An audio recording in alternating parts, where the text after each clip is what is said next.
Good evening. My name is Joe Sam Robinson, and it's my pleasure to have with us tonight the head of research at the Georgia Neurosurgical Institute, Harry Gross. Welcome, Harry.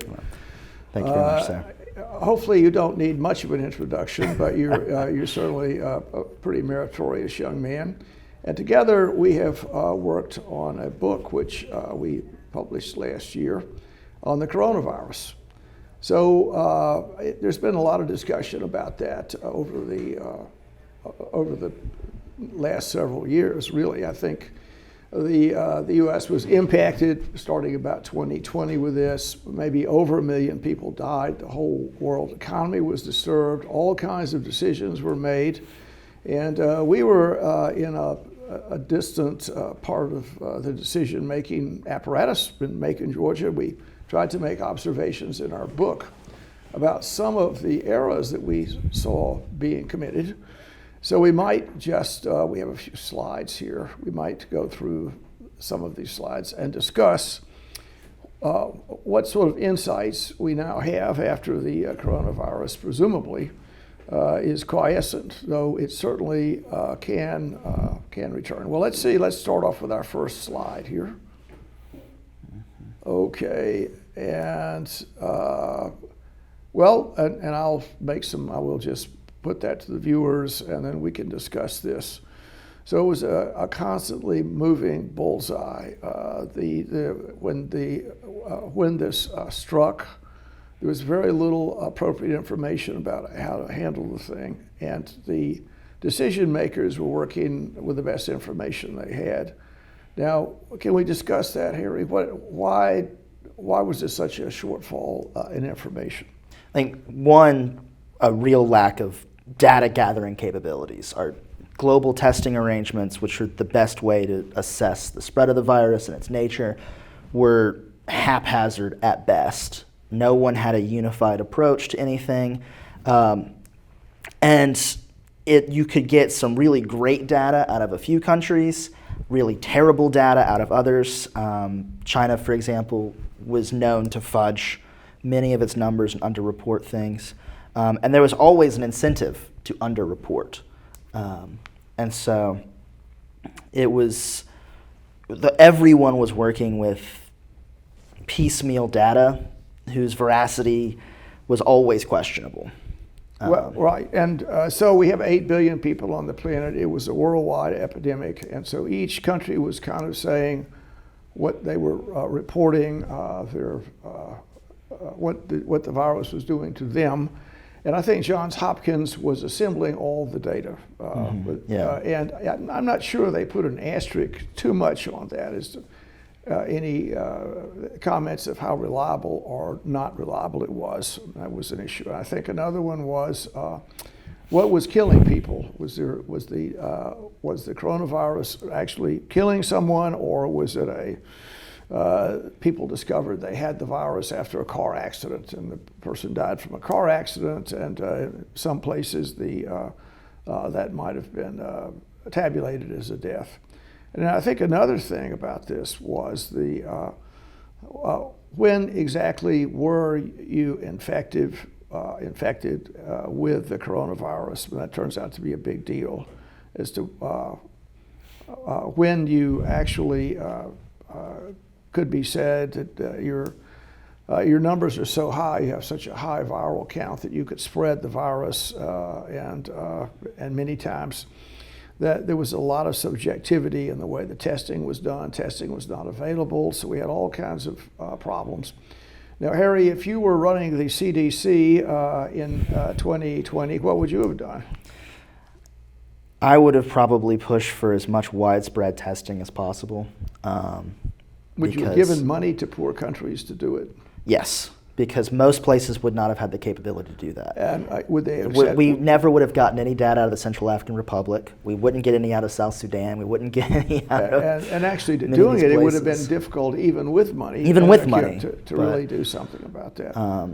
The U.S. has lots of resources and soft power, and global public health is an area in which one of the things going on now, I understand, and we sort of just take these points as they come along, is in the recent I guess you'd say, balanced budget efforts in Washington, where the ideas are going to cut government expenditures and make the numbers work a little better with our deficit. I think a substantial money is coming out of the money that had been put aside to prevent another reoccurrence of the difficulties out there. Money for vaccination programs, money for testing, and I think that might have been substantially reduced. And I would say this: one of the issues that's happened with this is the decision makers that were flying the airplane have. Many people believe they flew it in a haphazard, erroneous way. So their credibility has been substantially reduced about how you play the game here. Well, all right, that's one. Let's look at our next slide then. All right, now, Harry, what did we get right about the virus? I'll let you. We were, I would say, right on the money about a number of aspects of the virus itself. We did openly embrace, both of us, the aerosol nature of the virus, the fact that it spreads through air. That was, at the time when we first started this project, not too widely accepted in some circles. Many people were sort of rubbing down they had the tables and they had fire hoses spraying the ground in case somebody, I guess, put their hand on the ground. Wearing gloves everywhere, right, all sorts of things. And this was the initial deal, and there was such a lot of alarmist comments about what was going on here. Well, and it led to some bad policy choices, because if you have an airborne virus versus a surface-borne virus, you get much faster spread, particularly in tight areas. Now, one of the things about the airborne part of it was that apparently one of the big deals would be internal air circulation in buildings. And people would say, this air circulation arrangement you have is quite dangerous. We need to rejig it. But to have done that, it would have cost some incredible amount of money. Huge amounts of money would have been necessary. And so I think the CDC just downplayed that and sort of shrugged their shoulders in regards to that. So that was, I think that was an era. The masks were put there. And we have a lot of discussion about masks, how useful or not useful they are. It depends on the mask, I believe. Is that correct? Yes. So if your mask is a bad one, it might not do much good. And what you do, I think, is protect other people, not so much yourself. Is that correct? You protect yourself to some degree, but it's mostly protecting other people. It's about trying to prevent spread once infected. Right. And that's the best you can do in many of those circumstances. But masking has been proven to be very effective, but not exactly popular in the United States. Now, one of the things going on is, I don't know how much in our book we talked about long COVID, if that's the phrase that's there. And indeed, the complications that may have happened with vaccinations. And we'll maybe talk about that a little bit. But long COVID, that's a complicated story, isn't it? And I'm not sure how much we know about the immune system to comment on that. No. We did describe the definite possibility of long-term side effects. We described what has since become known as long COVID as a potential serious problem. Which is the same sort of thing that happens with influenza. So if you have a viral hit, then there may be some long-standing damage. So that could have happened with this, and there's a lot of discussion about that. I think particularly in regards to some kind of psychological difficulties that people may have experienced, or with smell or taste or whatever, a lot of that is lingering still in the literature.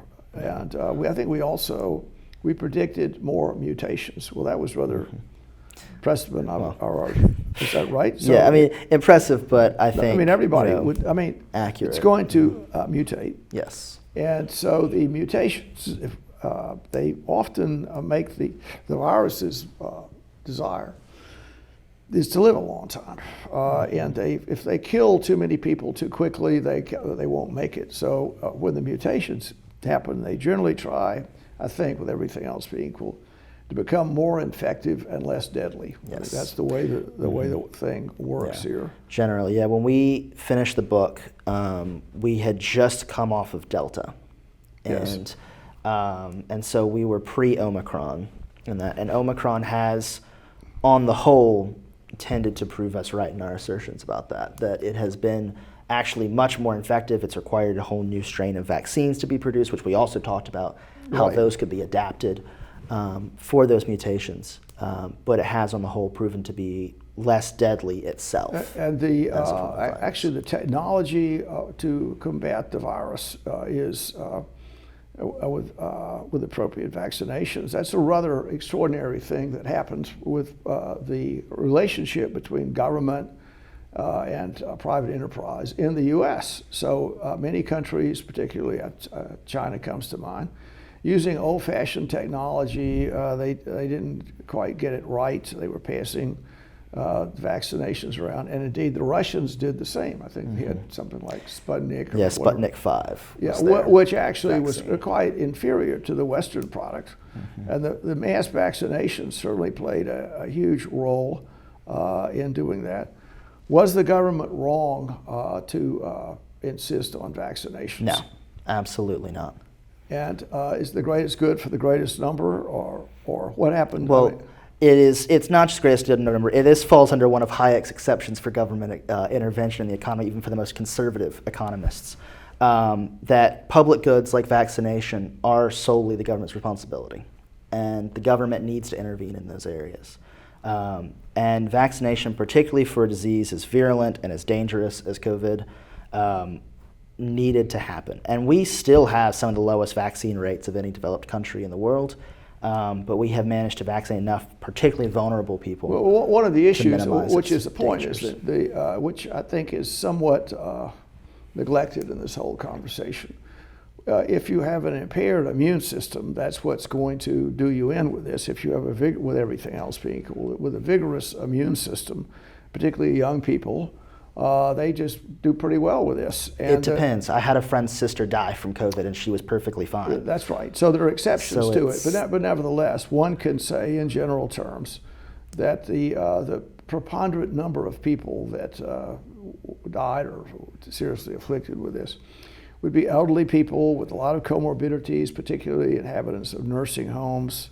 And it's a complicated story, but in general, the government policy was to vaccinate everyone with the population getting the biggest benefit would have been elderly people in nursing homes, and there could have been another strategy adopted. Well, everyone eventually becomes an elderly person.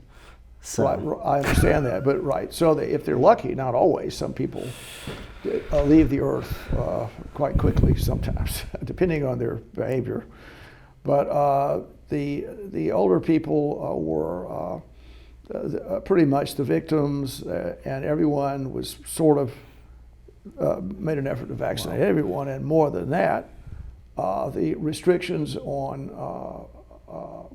mobility, commercial activities, the going to school, the people that were the affected that this injured the most, I'd say, was a population less at risk. And the plan of the whole process was to protect a vulnerable population. And that was the policy that was adopted, and we could speak about that a little more. But what's our next slide here, Harry? social trust, and one of those things that you like to That's talk right. about So in general. Did was social trust increased during the whole way the government handled this? Did that No. make the drug? No. And In did fact, it- the, yes. the failure of administrative leaders, particularly groups like the CDC, to communicate effectively with the American public has been one of the most glaring failures of policy in the last few years. Do you think, and let's discuss that. So if you're, the way the government works, say it this way, is the political class, that really it's not something you could expect them to know much about. And so they depend on specialists in various little alcoves in the government, floating around in different places. And those specialists propagate rules all the time. So they're saying air crashes or whatever you want to say, clean water or, I don't know, safe highway travel. They're propagating rules in their bailiwick, and the politicians just sort of shrug their shoulders and go along with it, not having the expertise to do anything else. So when this extraordinary event took place, the government depended on the bureaucracy that was in place, particularly the CDC. As you can recollect, at least I believe the CDC's policies had some problems, and there was, I think, about out of Oxford, Stanford, and Harvard, epidemiologists came up with another plan. I think 25,000 people, healthcare professionals, signed this. Let's do it this way. And the problem was that the government's decision makers in the CDC, they had their own kind of silo they lived in, and they had treated traditional plagues or traditional infectious disease outbreaks in a very standardized way. And they attempted to propagate those rules for the whole world. And I guess, I don't know how hard it is to blame them, but really, when the crises like this take place in the future, there could be an argument to have another set of people looking at the difficulty, particularly something of this size. I would push back on that somewhat. One, the CDC suffered from two major problems. One, it has a politically appointed head, and the head of the CDC had very clear policy priorities to align with the Trump administration's policies, which were overall to downplay the pandemic at first. At first, but that was the critical window. For a week. No, for several months. And two, the second problem is scientists don't communicate very well. They're not trained in how to write properly. They're very rarely trained in public speaking because they're speaking to themselves. And I think that there was an expectation on the part of all of these experts that they would just pronounce things and people would do what they said because we're the ones who know best. And they were not, I think, prepared or adapted for the attitude of mistrust, particularly towards academic elites that have developed in this country in the last few years. And so when they were wrong, which they were inevitably going to be wrong because things were changing so quickly, there was no way to backtrack what they'd said. There was no way to prepare. They had not prepared the American people for changes in the plan. And I think they lost much of their credibility as part of that. Well, I mean, we could go back and forth on this. And I mean, one of the issues, it was the politics of it. Well, okay, so if Trump was the villain to start with, then Biden was the hero. I mean, in other words, I'm not saying that, for the record. I know that, but the takeaway message is, sort of my point is, that the politicians were depending on, I guess, the people that had put in place traditionally to run the things. Now, political appointments, I'm not sure how, and that brings up a question. How is a bureaucracy put together in the federal government, and how does a person promoted or not promoted? And there's a whole kind of way there's that broadly two paths. There's the political appointee path and there's the career path. I know that, but the career path is often the two intermingled about what's going on. There are rules, there are rules, this and that. And often the best people don't do that, or don't become good bureaucrats. And the best people rarely become political appointees. Now just to ask the question, what number of political appointees were in the CDC? How many people were political appointees? There's always a handful, but the head of the CDC is a political appointee. And he's been there for some huge length of time. Is that correct? And there are other. I won't get into everything, but also the Federal Drug Administration is another branch, and the two were sort of contretemps with one another. But in general, there was in my opinion, a failure of the government bureaucracy, the system that was put together to handle this problem. And so what you could hope right now is that, because I think both of us would anticipate for many reasons, we would have other such epidemics. Money presumably has been put aside that has been reduced just recently. But is there an appropriate, better coping mechanism? Because it really was a quite disastrous turn of events here. And the government and many people with the way they would say what happened was the government wanted to have more power over everyone's personal life. They were very anxious to make everyone conform to their will, and this was a way to do it by threatening them, and all these events took place, and schools were closed, this and that. And just to say this, the closing the schools, all the secondary damage that took place, I think we pointed that in our book, that turned out to be a big, huge deal. And so social trust is a really important thing. All right, well, let's go to our next slide here. Yeah, which is exactly what you're about to discuss. Right, well, let's discuss that. So is there any way to assess the damage that the government's policy had to the world, to the country, to everyone? Obviously, millions of people died. If the government had not done that, would another 5 million people have died? If we just say, we're going to keep the schools open, we're going to do this, and we're going to do that. I would say, remembering that the situation several years ago, this was just pure terror out there, just pure terror. You're going to be struck down. I don't know.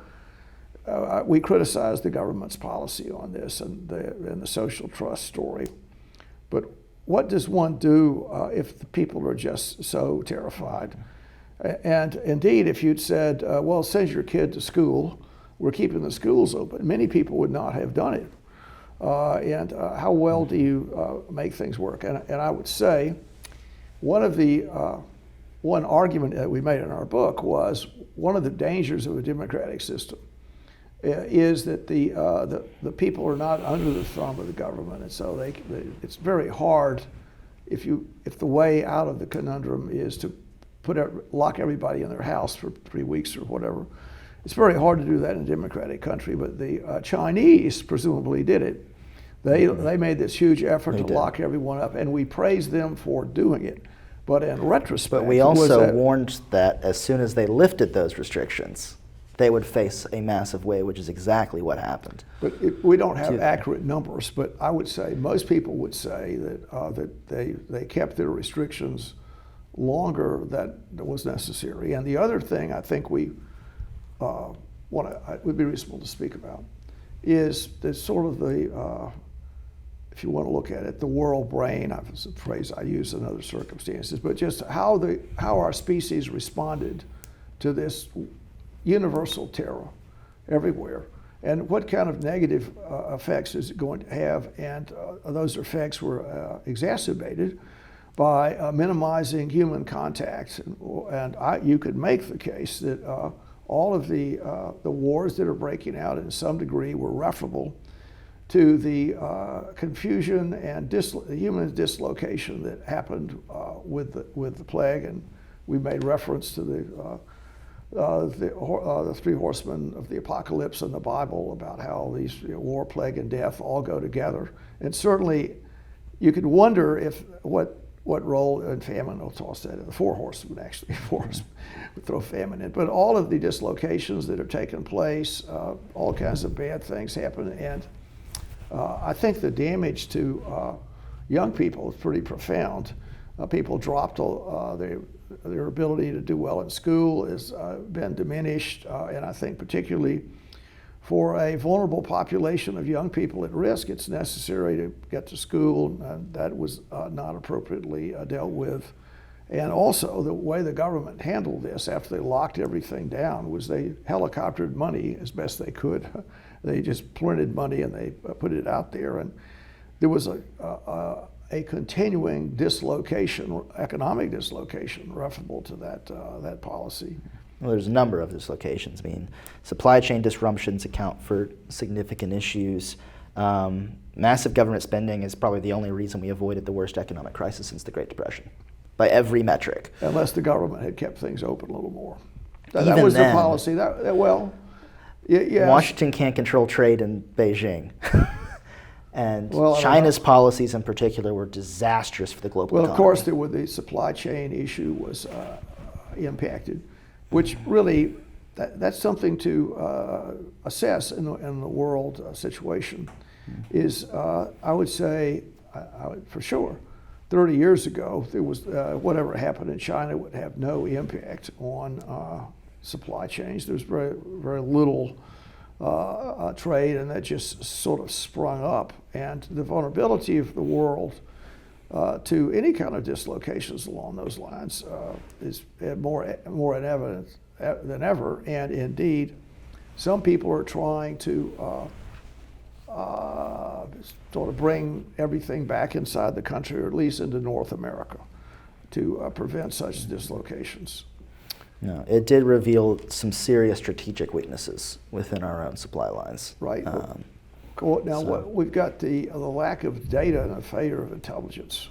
Yes. Can you speak to that? Go about some of that. One of the things that we have been objectively vindicated on, with regardless of varying opinions on some of these things, that everyone has admitted, even those who were in power at the time, has said that they did not do a good job with testing. They did not do a good job with early warning systems in terms of when did things get in this country, when did they not, when did things emerge. We knew of coronaviruses circulating in bat populations in southern China with a 90% genetic similarity to coronavirus 19 as early as 2013. Well, and that brings up the question, which is out there a bit, about the origin of the coronavirus. Which we still do not know of. Well, I mean, yes, it's hard to know for certain, but I don't think an escape from the Wuhan lab is out of the picture by any means. And there's a lot of, I think one thing that's disturbing is the reluctance of the Chinese government to really explore that. Yeah. And I know they invited, which is an interesting story, isn't it? They invited a number of, I guess you could say, scientific poobahs to come to China and to assess the situation. And then that scientific group said, oh, for sure, that everything is okay. That nothing came from the lab, but in retrospect, it was pretty much of a Potemkin village kind of arrangement where they just came in and, well, this all looks fine. And I think as people have looked into this more, certainly a number of people believe that the most likely explanation was it escaped from the lab. And then you could, and I think we ought to have a neutral opinion about it. It shouldn't be that we want to particularly blame the Chinese. That shouldn't be it. On the other hand, if we, it's the sorcerer's apprentice kind of thing.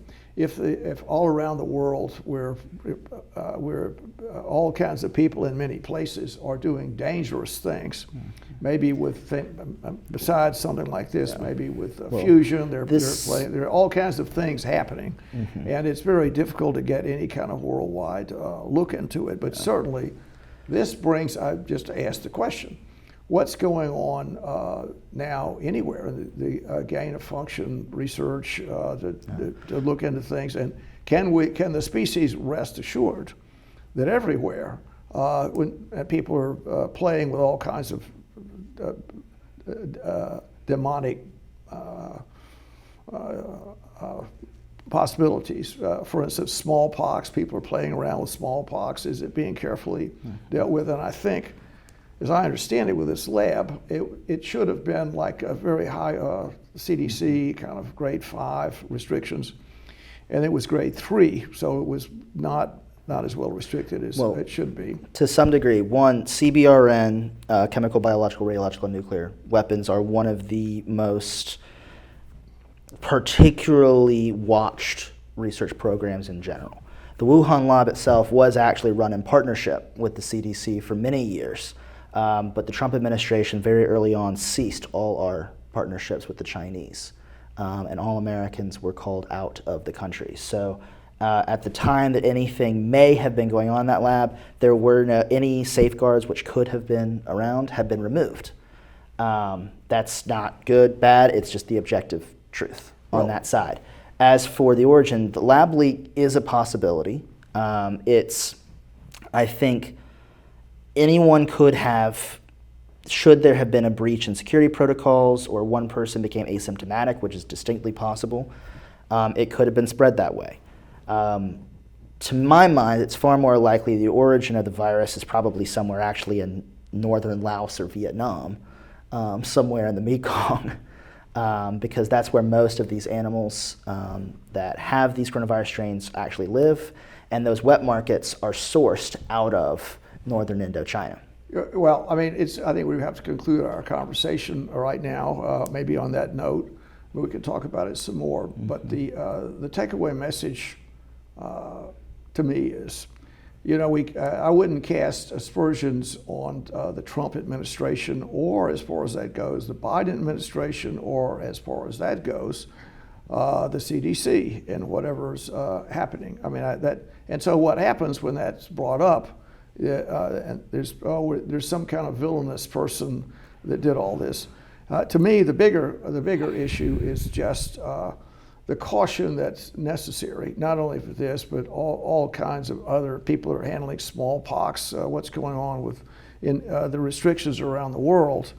That could be the case. And the argument, I mean, I certainly want to have a neutral opinion about it, but the fact the Chinese refused to collaborate on this is certainly is a smoking gun, and numerous people have, or organizations have said, well, they've used the word likely, but almost no one excludes the possibility of a lab leak, and many Although people the Department say, of Energy did repudiate its own assessment of that, by the way. That was the latest government organization to assess its possibility, and has since said that it issued no such report. that what? The Department of Energy has repudiated its own assessment. Which was? That the lab leak was a possibility. Well, all right. So. Well, you have to wonder about that.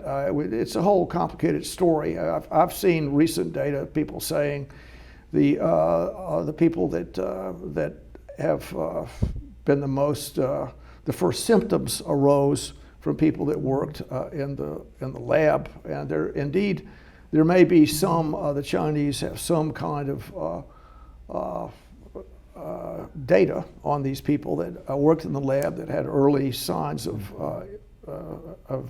upper respiratory infection.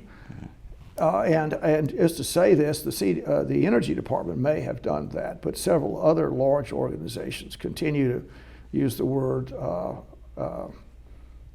possible, likely, or maybe even likely. I don't think anyone has said for sure, and very few people have excluded it. So the Energy Department has said that they have no evidence to think it's a lab leak. They've excluded it, the lab leak. Yes.